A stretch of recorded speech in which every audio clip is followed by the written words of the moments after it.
할렐루야. 지구촌 열방 가운데서 하나님의 말씀을 사모하고 주의 말씀을 사랑하시는 하나님의 백성 여러분 안녕하십니까? 오늘은 360일 성경 통독 보약 큐티 84일째가 됐습니다. 아마 한국은 이제 따뜻한 봄의 소식이 조금씩 들려오기 시작할 것 같고요. 이곳 남부 아프리카는 이제 초가을로 접어들고 있는 계절입니다.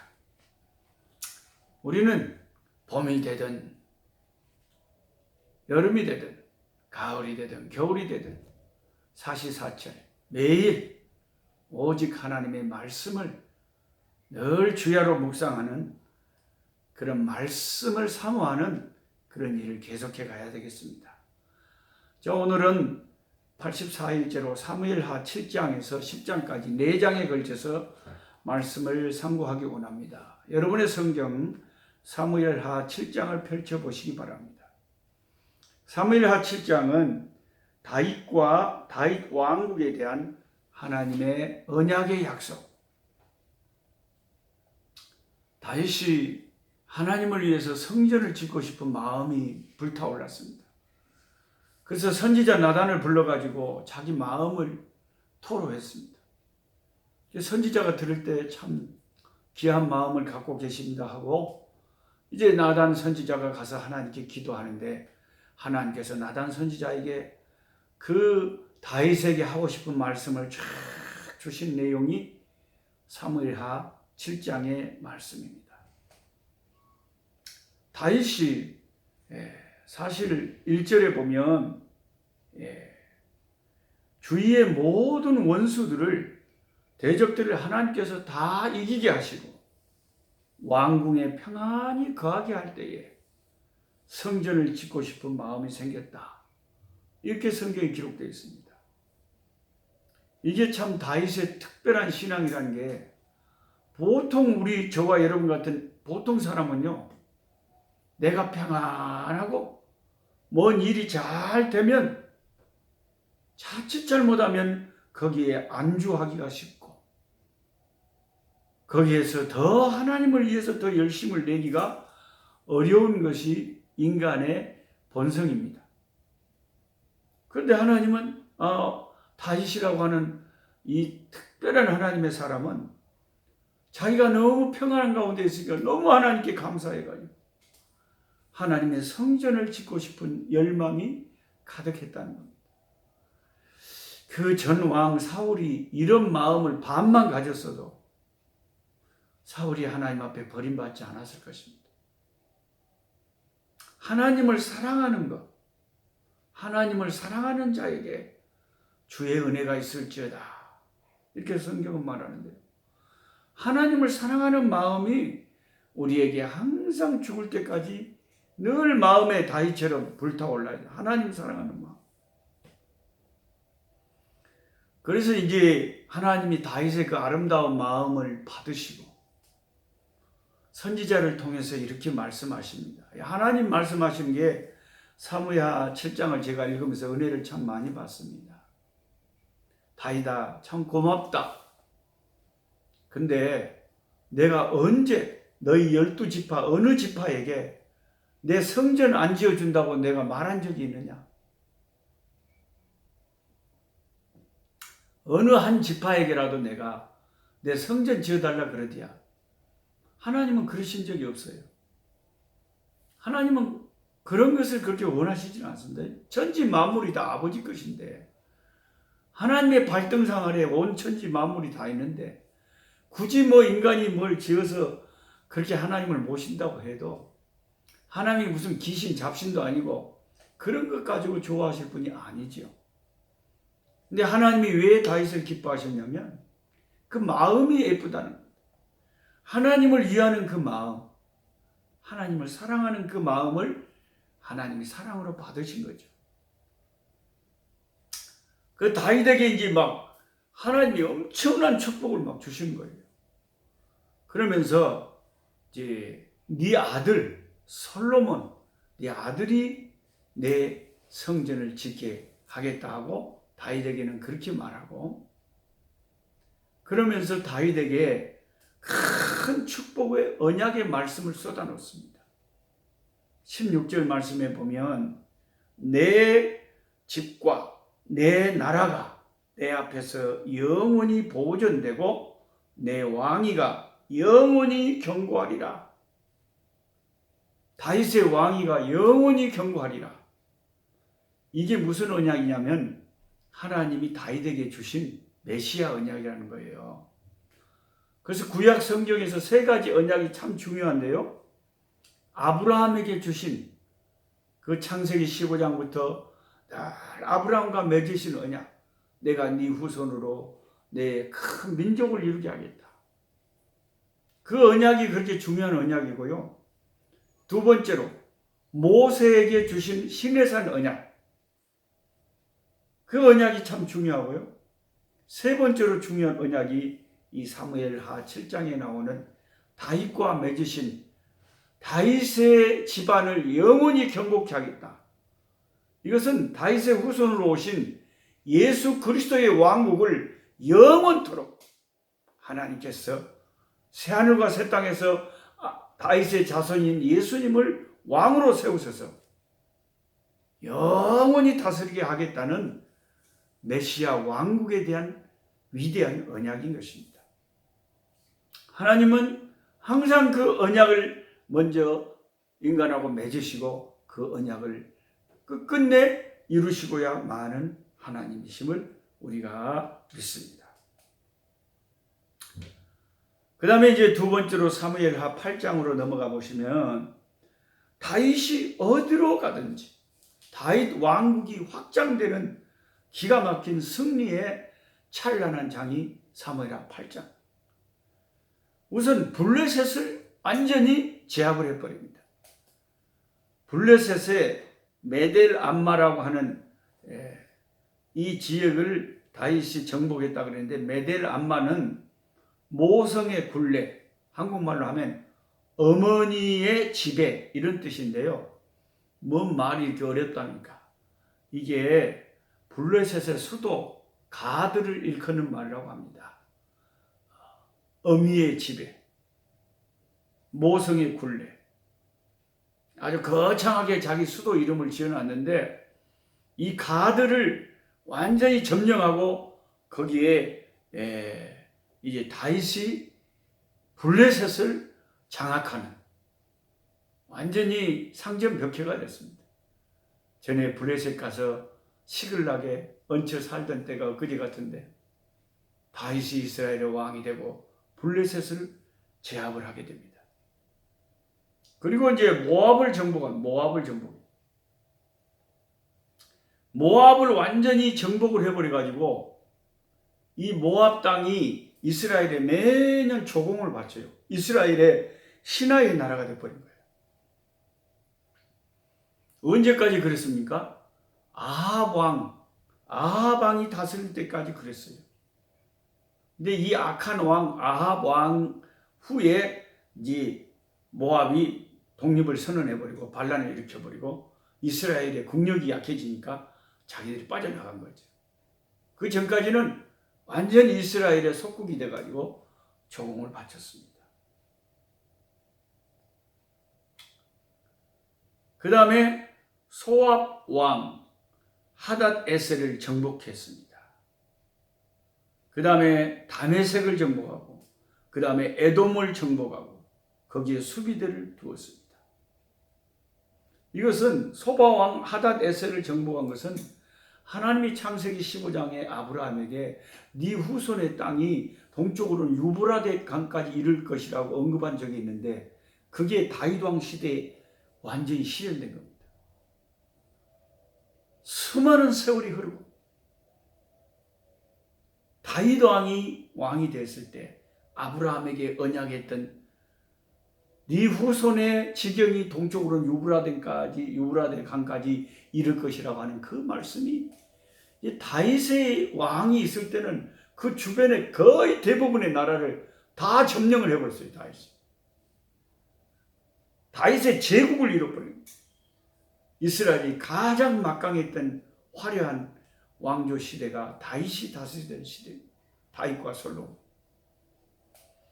그러니까 하나님을 잘 섬기는 그 위대한 믿음의 사람이 나라를 다스리니까 하나님의 신정국가인 제사장 나라인 하나님의 나라가 이스라엘이 막강할 수밖에 없는 것이죠.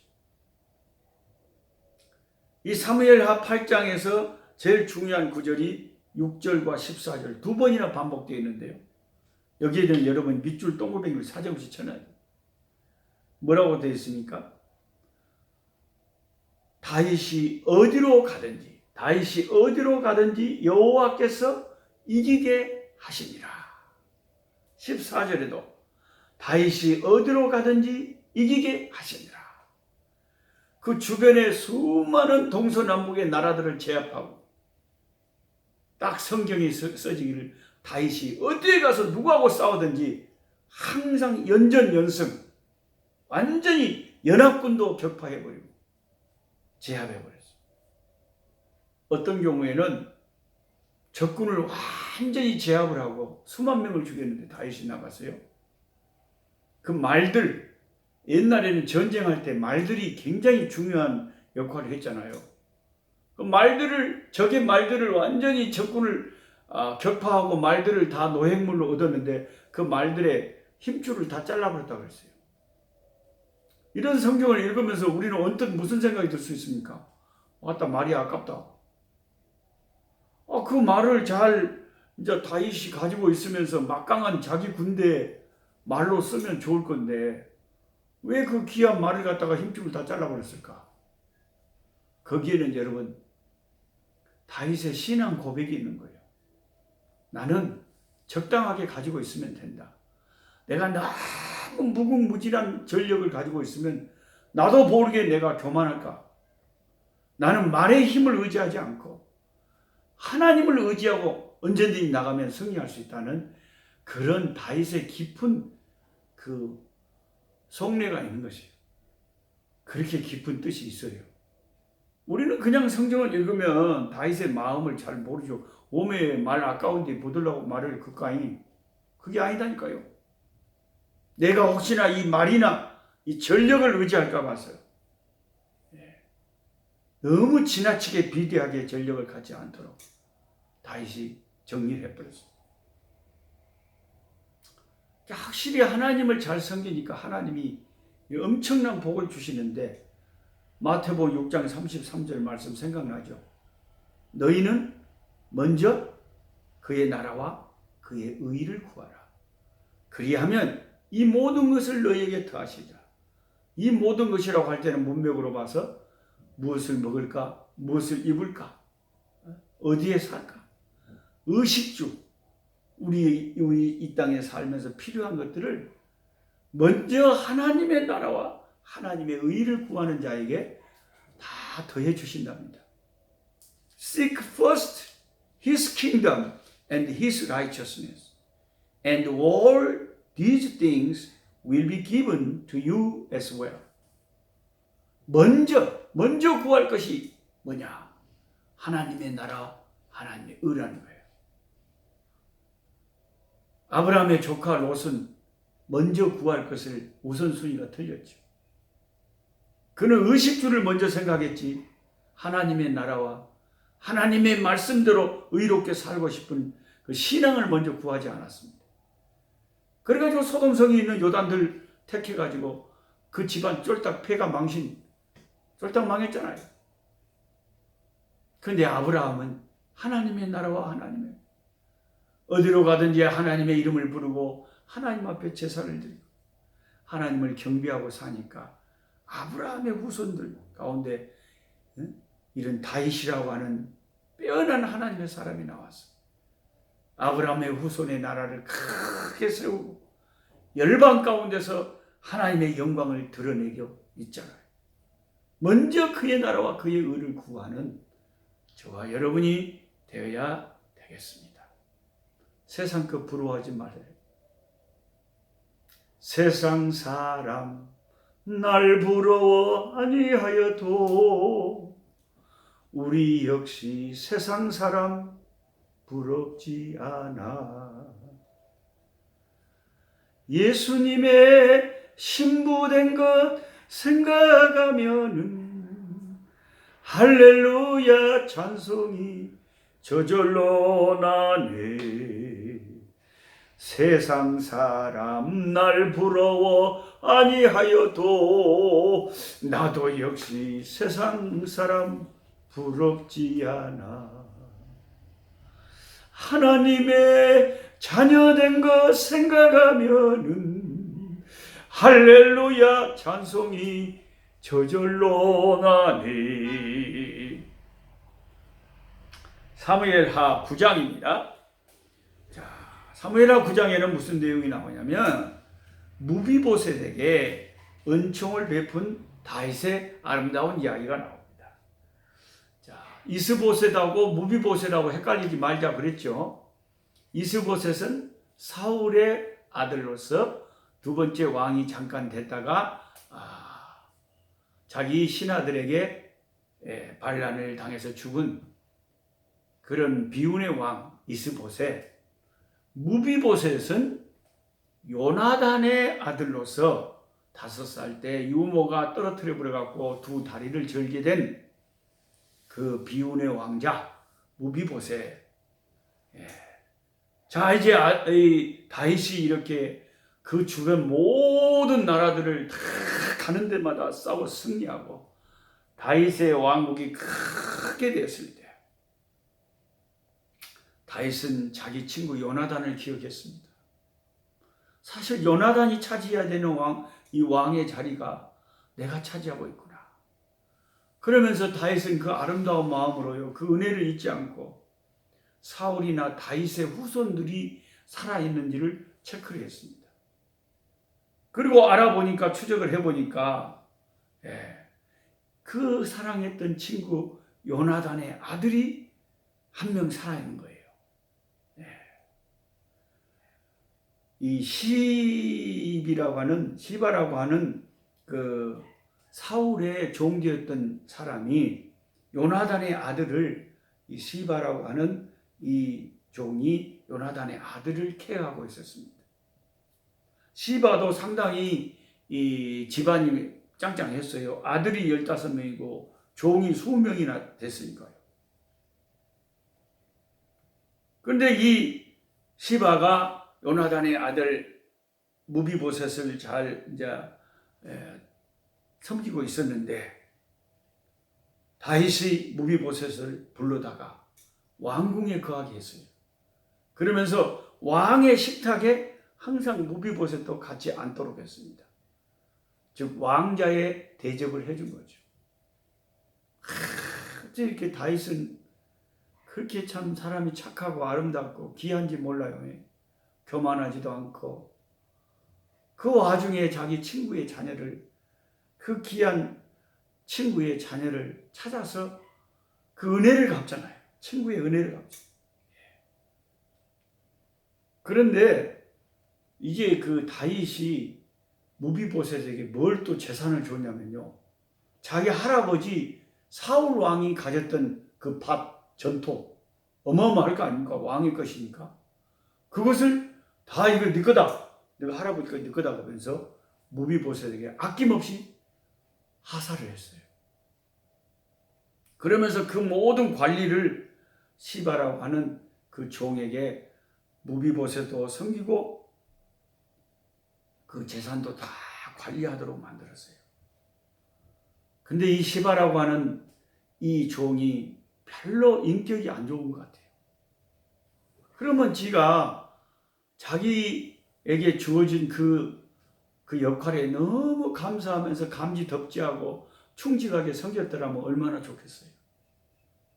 그런데 나중에 압살롬이 반란을 일으키고 다윗이 도망갈 때요, 자기 주인 무비보셋이 다리가 장애가 있잖아요. 그래서 나귀를 타고 자기 종 시바한테, 야 빨리 도망가는 다윗과 함께 우리가 의리가 있지, 같이 합류하자 그랬는데 자기 종을 속이고 시바 혼자 다윗한테 찾아간 거예요. 그러니까 다윗이 섭섭할 거 아니에요. 내가 그렇게 잘 돌봐줬던 무비보셋은 왜 함께 하지 않았느냐. 그리고 시바가 딱 거짓말합니다. 우리 주인이 압살롬과 그 전에 자기 이제 사울 왕 그 계통 좋아하고 않았습니다. 반란군의 편에 섰다 이 말이지. 쉽게 말해. 이건 시바의 거짓말이었습니다. 이렇게 못된 하인들이 있어요. 참 못됐습니다. 그래가지고 나중에 다윗이 이제 다시 압살롬을 제압하고 왕위에 다시 돌아왔을 때 무비보셋에 와서 인사를 하니까 다윗이 섭섭해갖고 무비보셋한테 그러잖아요. 너 내가 도망갈 때 찾아오지도 않더니 어디 갔다 왔냐? 그 억울한 무비보셋은 제가 그때 왕과 함께 합류하려고 했는데 내 종이 나를 속이고 혼자 가가지고 왕에게 거짓말을 했습니다. 왕이 제 말을 믿든지 안 믿든지 그건 왕이 판결하시는 문제입니다만은 사실 진실이 그렇습니다. 근데 다윗이 뭔가 섭섭했던지 어떻게 판결을 내리냐면 그러면 그 전에 이제 시바가 그렇게 보고했을 때 다윗이 피난 갈 때 그러면 네 주인의 그 모든 재산을 네가 해버려라 하고 시바한테 줘버렸거든요. 사실 시바가 노렸던 그거였어요. 자기 주인의 재산을 지가 차지하고 싶어요. 다윗은 속았던 거죠, 이놈한테. 그래갖고 나중에 최종 판결을 하기를 그러면 시바의 재산하고 네 재산하고 반반씩 나누라 그랬습니다. 그것도 다윗이 잘못한 거죠. 왜 반반씩 나눕니까? 시바를 처형하고 무비보셋을 확실하게 제대로 된 종을 붙여줘야죠. 근데 굉장히 섭섭했던 것 같아요. 반반씩 하려라 그래. 그때 무비보셋이 뭐라고 하는지 아세요? 무슨 반반입니까? 시바가 다 하게 하십시오. 저는 다윗 왕이 건강하게 다시 돌아와서 왕 되신 것만 해도 저는 마음이 기쁘고 만족합니다. 그리고 시바하고 재산 싸움 하지 않고 다 줘버렸어요. 역시 요나단의 아들은 뭐가 달라도 다르잖아요. 확실히 그 아버지가 좋으니까 그 아들도 다른 것 같아요. 그런 스토리가 있었답니다.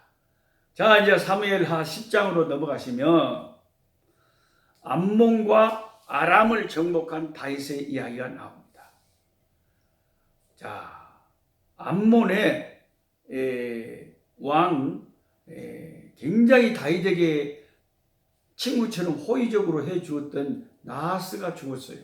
아마도 다윗이 쫓겨 도망 다닐 때 암몬 왕 나하스라는 사람이 굉장한 호의를 다윗에게 베풀었던 것 같아요. 다윗은 자기에게 잘해준 사람을 평생 잊지 못합니다. 저도 똑같아요. 저도 늘 그런 마음이에요. 나에게 조금만 누가 잘해주면 어찌 그렇게 고마운지 평생 잊고 싶지가 않아요. 근데 어떤 사람들은요, 고마운 것을 일순간에 싹 잊어버리고 조금만 섭섭한 게 있어도 색 돌아드는 사람이 있어요. 우리 예수 믿는 사람은 그래서는 안 됩니다. 다윗은 의리의 사람이에요. 자기가 도망 다닐 때 잘해줬던 암몬 왕 나하스가 죽었다는 소식을 듣고 자기의 기이한 신하들을 사절단을 만들어서 조문을 보냅니다. 근데 조문을 보냈더니 이 암몬의 신하들이 새 왕한테 뭐라 그러냐면 한온이라고 하는 새 왕한테 이거 조문을 보낸 것은 의도가 있습니다. 우리나라를 정탐해가지고 나중에 침략하려고 다윗이 보낸 겁니다. 이 사신들 그냥 좋게 보내면 안 됩니다. 그래가지고 그 사신들의 수염을 반을 잘라버리고요. 옷을 또 가시개로 잘라버리는데 옷의 어느 부분을 잘라고 보내느냐. 엉덩이 부분을 딱 잘라버리니까 볼기, 엉덩이가 이 신하들이 다 나타났어요. 그래가지고 차마 다윗 부끄러워서 이스라엘의 남자들은요, 수염 잘린 거라고요, 엉덩이가 나타나는 옷을 입고 어떻게 왕에게 나타나겠습니까? 그래서 왕이 그 소식을 듣고 기가 막혀서 수염이 자랄 때까지 거기 머물다, 여리고에 머물다가 나중에 들어와라. 그렇게 배려를 해줬어요. 그러니까 다윗이 얼마나 화가 나겠습니까? 선전포고나 마찬가지잖아요. 그래서 이제 총사령관 요압을 필두로 전 군대를 동원해서 암몬을 치라고 내보냈습니다. 요압 장군이 자기 동생 아비새하고 두 개로 탁 나누어서 이제 암몬도 이스라엘이 쳐 내려온 것에 대해서 만반의 준비를 하면서 막 다른 나라의 용병들을 사가지고 연합군을 형성해서 대항을 했습니다. 근데 요압 왕 장군과 아비새 장군이 두 패로 나누어서 이 암몬과 전쟁을 벌였는데, 요압이 우리는 하나님을 의지하고 나아가고 담대하라 하고 자기 동생하고 함께 싸웠는데 하나님께서 이스라엘 군대에 승리를 주신 거예요. 그 암몬은 완전히 거기에서 패퇴하고 말았습니다. 그런데 나중에는 또 요단강 오른편에 아람이 또 이제 또 많은 군사를 일으켜서 지난번에 한번 호되게 혼난 적이 있는데 또 이제 군대를 일으켜서 또 이제 싸움을 하려고 하니까 이번에는 다윗이 직접 나가서 아람을 완전히 정복을 하고 그들을 패퇴시켰습니다. 그래서 그들은 완전히 이제 신하의 나라가 되어버립니다. 이스라엘의 조공을 받죠.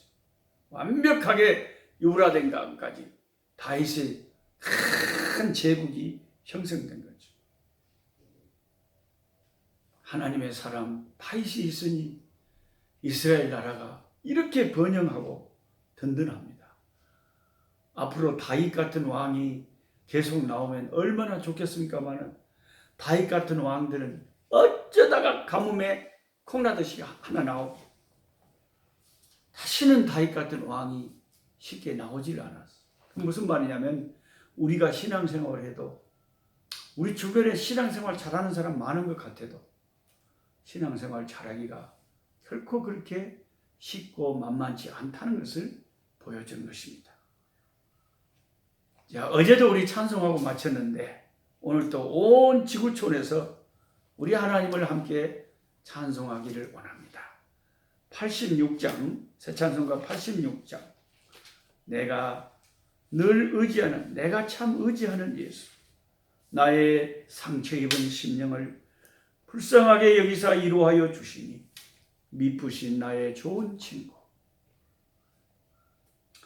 내가 늘 의지하는 예수, 나의 상처 입은 심령을